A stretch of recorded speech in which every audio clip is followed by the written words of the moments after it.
KC Laboratory. Sponsored by Emprise Bank. It's the KC Laboratory presented by Emprise Bank. Emprise debit cards are contactless, secure, and faster than ever. So fast, they're giving the cheetah a run for his money. Emprise Bank, member FDIC. Super appreciative of them and all they've done. Super appreciative of my friends and all they've done for me in enriching my life these last 4 years that we've been friends. First, find him on Twitter at Chief in Carolina. Maddie Lane, hello. Well, how you doing, Kent? I'm first going to apologize to everybody that tuned into our live show. My internet, guys, I am aware it is not good. I appreciate all the kind words for you guys talking about trying to, band together to pull in some internet for me. And believe me, if there was a better option than what I currently have out here, I would have it. There is nothing available where I live because I live out in the middle of the woods on a pond. This is as good as it gets. My chickens run on a hamster wheel. They get the wheel turning. That feeds my internet. When the sun goes down, the chickens get tired. They go to sleep. Sometimes we don't have good internet when that happens. I'm sorry, guys. I do apologize. Hopefully it's better today, though, for those of you watching on YouTube or anywhere else. So, Craig is here with us, unless he wants to come out here and build some kind of contraption that gives me real internet. I thought I was going to skate by without you taking a shot like that, but I should know better. I should know better. Hey, before we get into the Chiefs this week, for those of you who are unaware, KCSN is teaming up with Cookie Society to do Feed It Forward. We are giving out 100 cookies every single week to Kansas City area teachers. It's an awesome thing that we get to be a part of. It's an awesome thing. Anytime we get to do charity for any of this, but it's a great thing that involves Jeff Allen's company, what BJ has done in the past with Feed It Forward. And for every sign up that you have, that you get between now and whenever here, for the KCSN Substack, which is us breaking down film, breaking down everything that there is to know about the Chiefs. Every single sign up gets 5 more cookies added to that. So please, please, please donate. If you're on the fence about jumping in, now's the time, because you benefit, you help out local teachers. We know that they're going through a whole bunch of stuff right now. So please, please, please help out. But know that every week we're donating a bunch of food, a bunch of snacks to teachers, help brighten their week a little bit. No. This is not just a snack.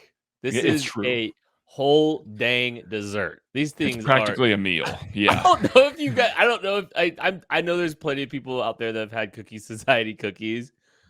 Mercy. Yeah. I had this caramel filled one the other day. Super good. Mm-hmm. I know, right?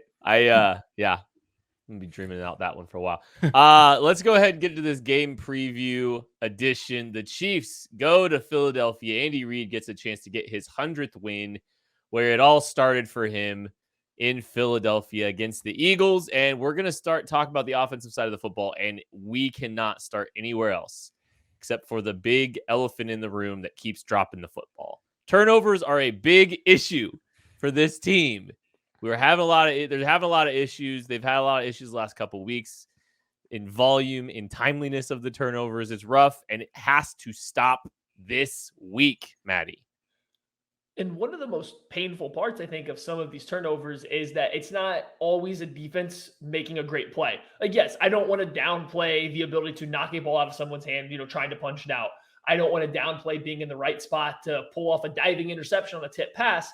But there's a little bit of luck that goes into forcing fumbles, to catching ricocheted, footballs off of a receiver's hands, or even just an arm punt kind of going up over the top. So the Chiefs are quite literally shooting themselves in the foot with some of these turnovers.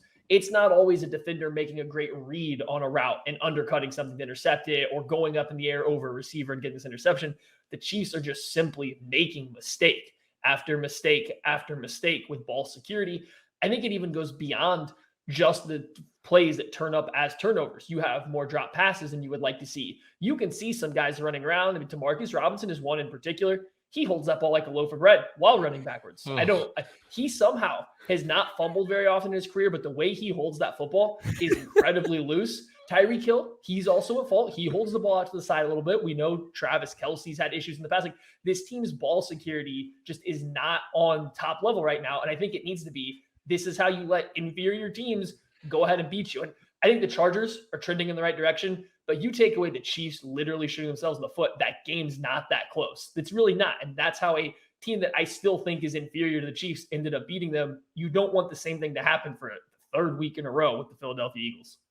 Yeah, and goes back to the Ravens game as well. I mean, untimely turnovers there at the end of the game. You just can't have that. And even the ones that weren't necessarily untimely from the Chiefs at the beginning of this game against the Chargers, now all of a sudden it's volume turnovers. Like you can get by with one or two, but routinely turning the ball over. And yes, that is not a predictable thing. That's not something that you can count on happening every week for certain. Don't get me wrong, unless you're Daniel Jones. You can't count on that happening for certain for any team, especially the Chiefs. But it does seem like there is an uptick of maybe a little bit of carelessness, maybe a little bit of just a little overconfidence with the way that they're carrying the ball, with the way that they're executing some things. It's not necessarily a bad thing. Like Andy Reid said in his presser today, you don't want to take the personality out of the players. You don't want to force them into a box that you say, no, you can't do these sorts of things anymore, aka maybe a no-look pass there. But you got to clean some of that up. You got to take advantage of the opportunities when they're there. If you're going to put some style on it, that's fine. But make sure first and foremost, I mean, it's the same thing the Chiefs defense talks about. Do your job plus. You want to make sure that you handle business first, then maybe put a little flair on it at the end. Really make sure that you take care of that ball this week. Look, the Eagles are underdogs at home, and one of the points of emphasis for their defense this week is going to be trying to rip the football out. Very, very intentional this week about trying to get the ball on the ground for this team. You know, that 2 straight weeks, the reason this team has lost games, or, you know, it's the reason this team's lost 2 games. Yeah, Let's just be honest. I try, trying to be prep. No, they put the ball on the ground. They made some big mistakes. So now defense isn't helping, but also turnovers. Yes, they need to protect the football, and defenses are going to be coming at. It's not, they could have a good week against the Eagles. This isn't a Philadelphia's going to do it. This is a how teams beat the Chiefs thing. And putting the ball on the ground 4 times, there's going to be intentionality the rest of the season. They put a target on that football differently than even, beforehand, which there was some intentionality there anyway, because this is how teams try to steal a possession or possession or two here or there. All right. Now, Maddie, we complain about our linebackers a lot. We do. Eagles fans might complain about their linebackers more. That could mean a lot for some tight ends in this game. And they should. They should complain about their linebackers more. And we are talking to Chiefs fans here. As bad as you may think that the Chiefs linebacker play is, the Eagles linebacker play has been noticeably worse. Their linebacker group has been quite bad versus the run in the passing game. It's gotten so bad to where you even have just people that don't follow any particular team tweeting out things like, find Eagles number 49, just get the ball near him because he's going to allow you to have a big play. That's Alex Singleton, in case anybody is wondering. And I don't like to bash players on other teams that just aren't playing well just because. I keep that for the Chiefs players that aren't playing well. I don't like to go out of my way to come at opposing teams, they're opposing teams, players that aren't playing well, but their linebacker group isn't good. But even more so, their safety play hasn't been good either. They signed Anthony Harris, who I think a lot of people thought was flying under the radar for a long time. He's not been good. I think he's giving up 77% of the completion or targets thrown his way are being completed. Actually, their entire secondary, not a single person with more than 2 targets is preventing less than 50% of the balls coming their way to be caught. Their entire secondary is a little bit of a liability right now. I think Travis Kelce could have a huge game. Any of the tight ends could. Dalton Schultz just had 80 yards and 2 touchdowns versus this team. Like, he almost matched his career, production in this singular game. And that's just because they have nobody on the second level or the third level that really matches up well with the tight end. And you're going to see a lot of focus on Tyreek Hill. You're going to see a lot of focus on McCole Hardman, Byron Pringle. These guys can get a little bit vertical against Steven Nelson and Darius Slay. Again, I'm a big Darius Slay fan from back in the day. Darius Slay has lost a step, and it's very evident that he has. So they have to protect those guys. And you know that they're not going to leave Steven Nelson on an island. Chiefs fans know that better than anybody. So change your Twitter handle. So what you're going to find is you're going to find a lot of empty space in the middle of the field because those linebackers do struggle in coverage. They do struggle to get, proper depth and not cross over each other, get in the same zones. You're going to have Travis Kelce on some of these option routes able to find space. I would not be surprised if we see a little bit more 12 personnel out of the Chiefs this week just to keep the Eagles in their base a little bit more. How they could still counter with nickel, but if they go base early with some of those 12 personnel looks, you might see them go a little more 12 personnel later in the game. Take advantage. Blake Bell, Jody Fortson, Noah Gray, get those guys matched up against this second level linebackers here because those guys are better than these Eagles linebackers. You can volume target them, get some chunk yardage out of those plays. I just think this is ripe for the picking for the middle of the field, specifically shallow middle of the field there for the tight ends. I wonder if this is the best team that Steven Nelson has been on, no cap. The Eagles' interior defensive line presents a big challenge. The defensive ends, there's some. Josh Sweat's playing better. He just got a good extension. It's really fun to see Josh Sweat because I was a big Josh Sweat fan in 2018. I would have taken him over Breeland Speaks, but there's some good interior pressure. There's a good interior presence that this interior offensive line is going to have a challenge in front of them. And that's good because Fletcher Cox is the best interior player that I think they've seen to this point. He is still playing very well. And I'm excited to see him line up against a good interior offensive line. The Kansas City Chiefs is a big test for them. And Fletcher Cox, he's phenomenal. He's getting up there in age, but he's still producing, year after year. I'd even, argue that Javon Hargrave is their best player all around, offense or defense. And he's been a monster this year. I think he has 11 pressures, 3 sacks on the season through 3 games. Like, he's been absolutely one of the best players in the league so far. That's how good he's been as a nose tackle. He's going to be lining up over, the young guys. You imagine they will get him a lot pinned up against Trey Smith, Creed Humphrey one-on-one. Maybe let Fletcher Cox kind of battle Joe Tooney, let the two vets kind of go at it, isolate Hargrave, who's been their best guy one-on-one, and you got to see how these young guys take advantage. I think some of these guys aren't coming off their best game, so this would be a good rebound game. And I think to Kent's point, this is definitely the first defensive line the Chiefs have faced in which the opponents are better on the interior than the outside. This is where your tackles will still be, pressured a little bit by Sweat and Ryan Kerrigan. These guys still have some pass rush to them, but it's really that interior that makes this pass rush go. So it'll be big to see if that pocket can stay as clean as it has through the first 3 weeks. Yeah, and it'll be really interesting to see how the Chiefs choose to match that up because, like Maddie said, Javon Hargrave has been damn near unblockable this season for an interior defensive lineman, and Fletcher Cox is right there behind him. Typically on those interior guys, like we see with Chris Jones, you double him, you shade, your center over there, and you kind of occupy. You have 2 guys occupying, and that frees up one-on-ones on the outside. Well, now you got 2 guys on the interior that you got to pay attention to. That's hard to shift protection to. That's hard to get those doubles on. If you double Javon Hargrave, then all of a sudden maybe Fletcher Cox is winning a little bit more. So we'll see how that works. The Chiefs like to have their tackles peek inside on some of those rushes, but Josh Sweat and Ryan Kerrigan are still good football players. So you can't just leave them alone and try and kick out late. It will be an interesting study as to how they block this up for maybe some teams a little bit later in the year. I'm looking at Washington football team, even though that defensive line isn't quite as studly as we thought they might be, but I'm looking to see the way that the Chiefs shift protections, dial it up against this defensive line because it is good, really good on the interior. Another fun player along the interior that's getting some run is Milton Williams, the rookie out of Louisiana Tech. And, there was a little bit, when we had some conversations, Matt, I know you were debating how he would be utilized inside, outside. He's been getting a lot of run along the interior. So that'll be interesting to watch as well. So let's go ahead and look at players to watch on the offensive side of the football. What you got, Maddie? Well, for me, since I get to go first here on the players to watch, I'm going to go right back to the guys handling the interior defensive line. I'm going to go with Trey Smith. I think he's coming off of his quote-unquote worst game of the first 3, and I think part of that was handling some of Joey Bosa kicking inside, handling Jerry Tillery playing on the inside, to quicker interior defensive linemen, the kind of guys that probably are going to press him a little bit more throughout his NFL career. So this game against Hargrave, against Fletcher Cox, that's power on power. How does he hold up? I mean, this is true top-of-the-line NFL power. Fletcher Cox has made a career out of throwing the best interior offensive lineman around.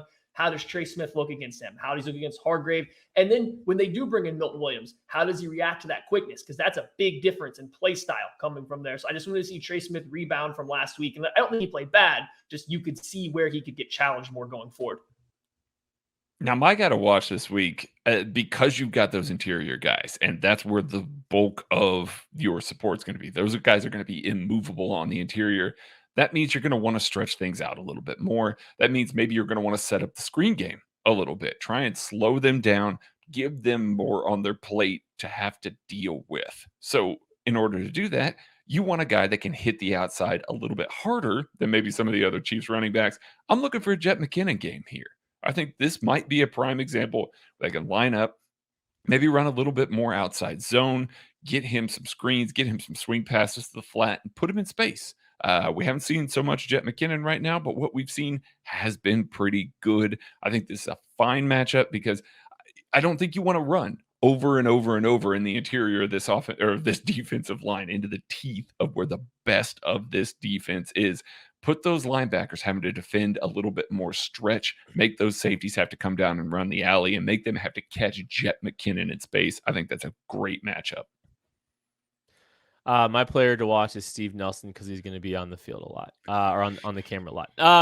No, I'm going to go Clyde Edwards-Helaire. So Clyde Edwards-Helaire, I think outside of the fumble, had a pretty good game last week. I think that was one of his better games that we've seen from a production perspective. But I think some anticipation at the second level, an ability to make a few guys miss. I think he played better, fumbled the football. I want to see a complete game out of him. I'm hoping for a complete game out of him where clean sheet, not, fumbling the football, similar production to what we just saw. Rooting for that to happen. And you know what I'm rooting for happen?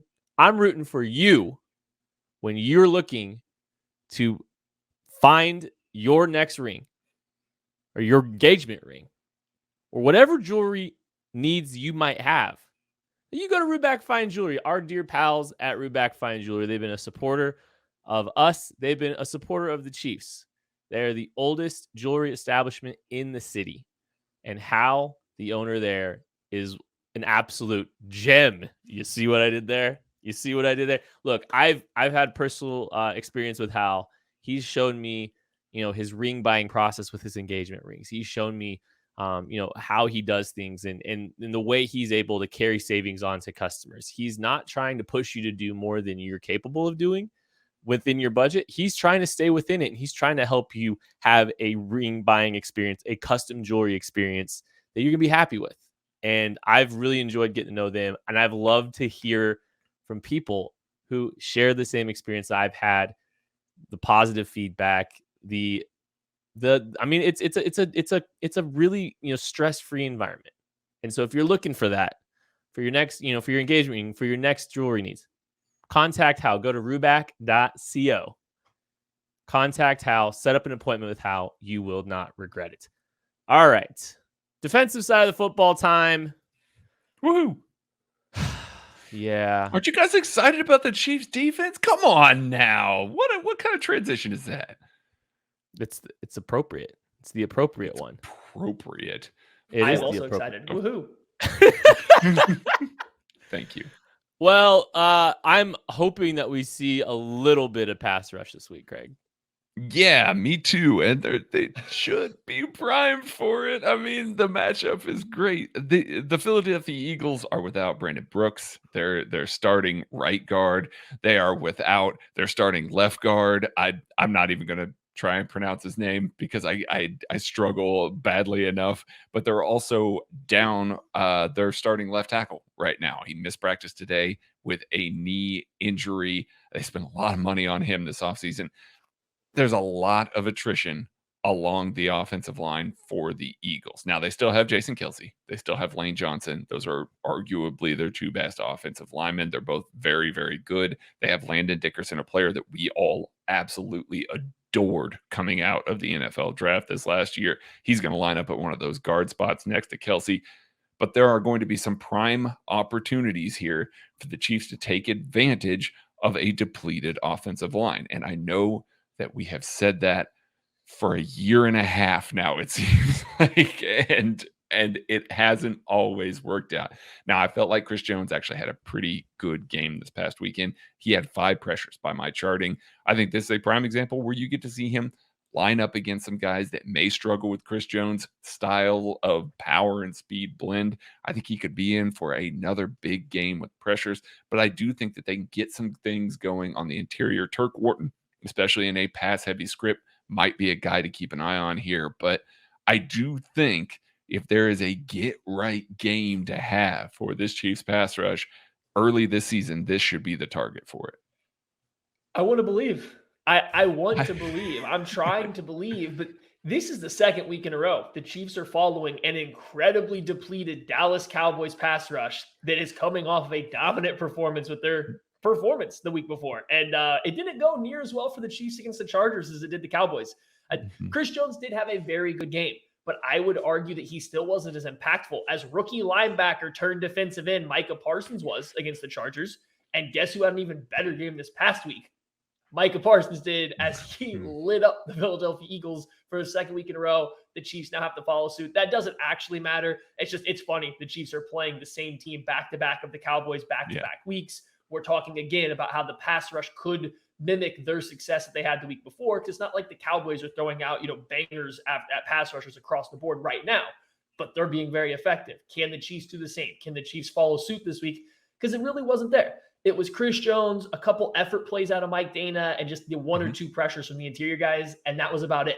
That was where the pass rush essentially ended. Not even the blitz was getting home for them, so they need to turn that up this week. Jalen Hurts is a guy you definitely can pressure. You can force him into bad plays if you get him under pressure. It's just you got to get there. And this offensive line shouldn't stop any team in the NFL from doing so, but we've said this, like Craig said, numerous times for the past couple of years, and it hasn't resulted in a lot of, impact just yet. Okay, so the Chiefs, they fell to some tempo last week. This could be another week that you could see a little tempo here, and maybe even with some heavier personnel, Craig. Yeah, I'm looking at this especially because the way that the Chiefs have had to deal with tempo recently. You've had teams going quick. You had teams that have really dialed things up and tried to speed the Chiefs defense up, especially when they've had a lot of replacement players, a lot of guys that are new to the system. That's the types of teams that you want to attack when you're in offense. Now you're going to find the Philadelphia Eagles that love to run Zach Ertz and Dallas Goedert out there at tight end together. They run them out there a lot, might force the Chiefs into their base defense. Right now, it looks kind of like Willie Gay's not going to play. He was not designated to return. He practiced on Wednesday without a helmet on. It could still happen, but that's not necessarily a positive sign for him being available on Sunday. So I think you're probably in for maybe a heavy 12 personnel game out of the Eagles, them seeing the way that, the Chiefs defense has had to play around with heavy personnel in the past couple games.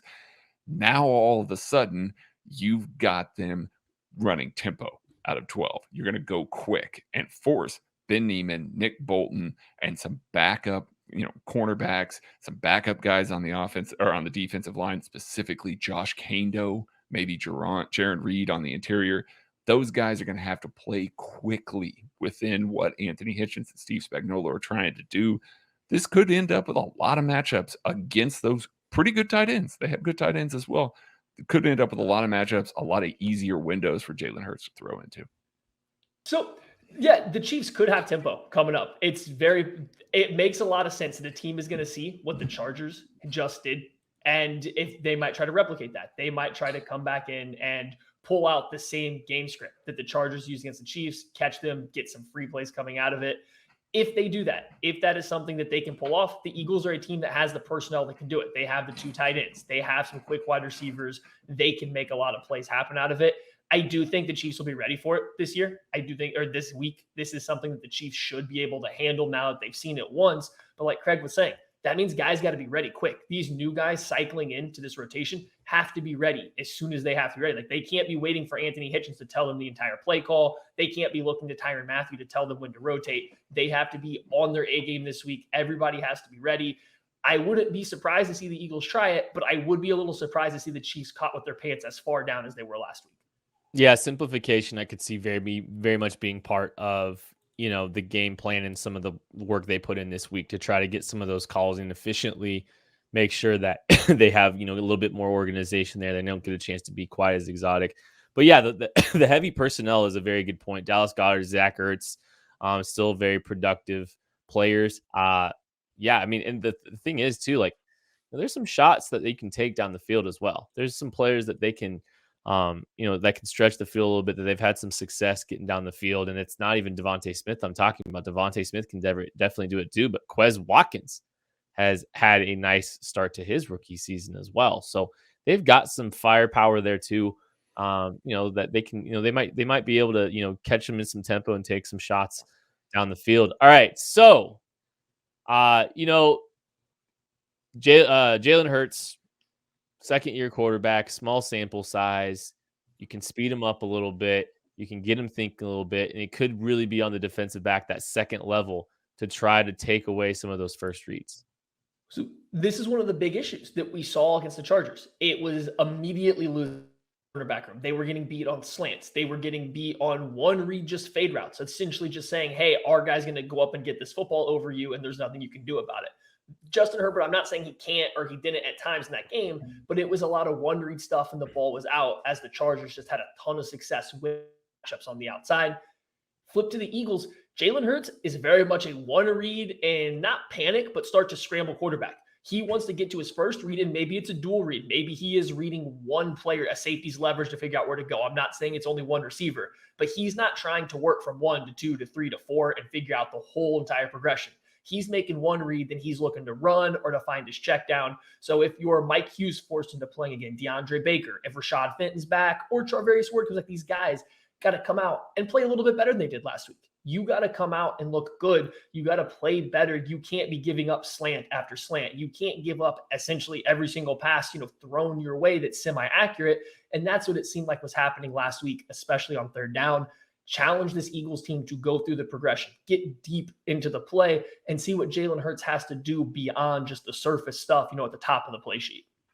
Yeah, when Jalen Hurts has to get off that first read, like Maddie was saying, he starts to use his legs more. He starts to boot. He starts to break the pocket. He gets himself on the move a little bit. Just like we need to get our pals at McAdoodles on the move here. We really need one of these in Kansas City, or it doesn't matter if you live in Kansas City. You need one where you live if you don't have one, because this is my favorite liquor store. It is the best place to go get booze because of their customer service, their prices, and because of their selection. I have been to the back room of McAdoodles to see the high quality bourbon and the prices they had on their high quality bourbon. Trust me, you want one of these in your area if you love to buy high quality bourbon. That's a spot for it. They're not going to charge you an arm and a leg for it. They need to get on the move up to Kansas City. So if you are a franchisee, get a hold of Roger, info@macadoodles.com. Get one of them to Kansas City or your neck of the woods so you can be the guy that wins, and everybody will love you because you brought a McAdoodles to your area. Everybody will love you. I will love you. I will come to you. You bring a McAdoodles to your neck of the woods, I will come to wherever you live. Craig, if you say everybody like that again, no one will want to be within 6 feet of you. Well, that's incorrect. Players to watch, Craig. All right. Everybody going to be watching. Everybody's going to be watching our guy, Nick Bolton. If the Chiefs do, or if the Eagles do end up playing, he got me in my head. If the Eagles do end up playing a lot of 12 personnel, there's going to be a lot of base. And even if Steve Spagnuolo tries to counter with maybe a big nickel, that's still going to be Nick Bolton if Willie Gay can't go. That means you're going to end up with a lot of matchups with Nick Bolton in the passing game against Zach Ertz or Dallas Goedert over the middle of the field. Now, we've talked plenty about him, about what he brings in the coverage game and everything like that, and the things that he needs to work on. This is going to be a prime matchup. They're going to try and target him, just like we've seen some other teams try and target him with their RPOs, with the way that they're spacing things, trying to attack his side of the field, kicking out into the flat. He's going to be put under stress by this Eagles offense. They're going to ask him to do a lot out of the nickel, ask him to do a lot out of the base. This is a prime time for him to step up, play well in those areas of the field, because if he can do that, you start getting those games chained together. Now, all of a sudden, you start building some confidence, especially when Willie Gay comes back. Then maybe you have a linebacker core that you don't feel like is a liability on the field. Now is the time for him to step up. So earlier when I was going through cornerbacks that need to take away the first read, I did leave out one name, and that was on purpose because that's our player to watch, L'Jarius Sneed. I don't think L'Jarius Sneed's playing bad. I just don't think he's had quite the impact I think a lot of fans, including us, thought he'd have so far. I don't know if it's fault of his own. He's put in some hard situations. He's taking best players out of the slot. He's getting isolated outside, in one-on-one, and actually isolated in one-on-ones out there. Even this past week against Keenan Allen, he did give up 2 really good catches to Keenan Allen, but they were both really highly contested, like hand in the way of Keenan Allen pulling the ball in. So he's been playing well. But I think in this game, you need to play more than well. You need to play really good. This Eagles team, like we talked about, will show up in 12 personnel a lot, which will keep Sneed on the outside versus Jalen Reagor, Devontae Smith, smaller guys with a lot of speed. That kind of leads right into Sneed's wheelhouse. He's a fast guy. He can run vertically with those 2 guys. When they do kick him inside to the slot, he is going to see some Quez walk-ins, maybe even some of these tight ends. So he's going to have the whole gambit of matchups. I just think this particular matchup with some of these faster guys leads into his wheelhouse. So hopefully he can get his first turnover of the year, making plays in the run game when it comes to him. But I'm kind of ready to start seeing L'Jarius Sneed turn from, good cornerback to great cornerback and start locking down some of these quality receivers on the other side. Craig mentioned him earlier, and I love this guy this week. Tershawn Wharton's a guy I think you pay attention to. The Chiefs, I think, have had some inability. I mean, there's no argument that they've had a hard time rushing the passer, winning with 4 down. They're having to add to the rush math to try to create, and it's still not working. They need someone like Tershawn Wharton with some quick wins to disrupt along the interior. This could be a very good matchup for him with that depleted offensive line. I like this matchup for Tershawn Wharton. They need it out of him. Predictions, what we got, Craig? Well, I don't think we're going to see the Eagles only run the ball twice against this Chiefs defense like they did against the Cowboys last week. Please? I think they're going to – oh, yeah, no, you want to do that by all means. Please, please, please. If that happens, something good is happening for the Chiefs, that the Eagles feel like they need to be in that kind of game script. And I'm kind of expecting that they'll have to get into that game script towards the end of the game. I do think that this Eagles team will come out a little feisty. I think the Monday Night Football performance isn't exactly who they are, but they just don't have the horses. They're going to be down some offensive linemen. Jalen Hurts is still a work in progress. They've got some guys on defense, but they don't have the secondary to hold this receiving core down, especially compared to the previous couple games the Chiefs have seen. So I do expect them to get loose. I expect the Chiefs to put points on the board. And I expect the defense to show up a little bit better than we've seen, maybe closer to the Chargers performance, where they can kind of hold down a little bit of the run game, get into some third downs, and then you don't have Justin Herbert and you don't have Mike Williams and Keenan Allen out there for this team. So I expect a few more stops. I'm going Chiefs 31, Eagles 20, but I think that Eagles 20, some of that comes at the end of the game. I think both these teams come out heated. I think both teams come out there, put their best foot forward, coming off back-to-back losses. I don't know if the Eagles particularly have Super Bowl aspirations this year, but I don't think that they thought to get, blanked, just bopped that hard on a primetime game against a divisional team. So I think both teams are going to come out playing their best football. Specifically on the offensive side, I think the Chiefs especially are going to be really upset with the way things gone. They're going to come out there. They're going to throw everything they possibly can at the Eagles.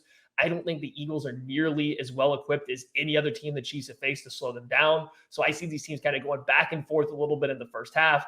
Eagles hanging in close, but then the Chiefs get that patented, back-to-back right around halftime, something they've been really good at over the past couple seasons, start to pull away. But high-scoring game. I got the Chiefs winning this one 41-27. I think, yeah, Craig. What defense? The big over. Defense. I like the Chiefs to put a lot of points on the board this week.